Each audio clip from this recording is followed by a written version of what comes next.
Hello, standing here today on the banks of the Mississippi River, talking to you again about apologetics. If you remember, we were talking about obstacles that block people's paths to faith, that keeps them from coming to Christ, and we put them into three categories: intellectual, emotional, and memory. We spent a little bit of time on intellectual and emotional. Last video, we spent some time on memory obstacles, and I want to talk a little bit more about the memory obstacles.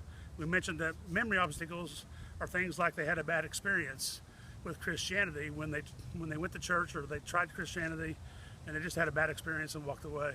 We mentioned a few things. Keep in mind that sometimes it's hard to hear people say negative things about church. You know, sometimes we love church and we don't understand how anybody can say anything negative about church, but consider this. They have negative opinions of Jesus Christ himself. They have negative opinions about God. They've been lied to by the devil. They've been lied to by other people, and they form negative opinions. They need to help overcoming that negativity. So we need to help them. The whole purpose of what we're doing is we're trying to help people move past that obstacle and move closer to accepting Christ. Some other memory obstacles that I would throw in there are things like maybe they went to church and they gave their lives to Christ and they had a Pollyanna attitude, where they thought that once they got saved and gave their life to Christ, there would be no more problems. No one would ever say another mean thing to them. Of course, that doesn't happen, does it? We do have problems.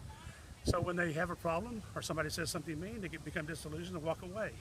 Maybe they went to church and it was extremely boring, and they got so boring they didn't want to do this anymore. Or maybe they thought they would find great purpose, but purpose was slow in coming. They didn't have any direction, didn't know what to do. So they become disillusioned that it was no different than the way they were before they got saved. So they walk away from that. I've had people tell me that they've had a bad experience with Christians, that maybe they were cheated in business by a person that they thought was a good, strong Christian, and they come away with the conclusion that if this is what Christianity is, I want no part of it. So we need to listen to them, what they have to say, be open to listening, and try to help them pass those moments.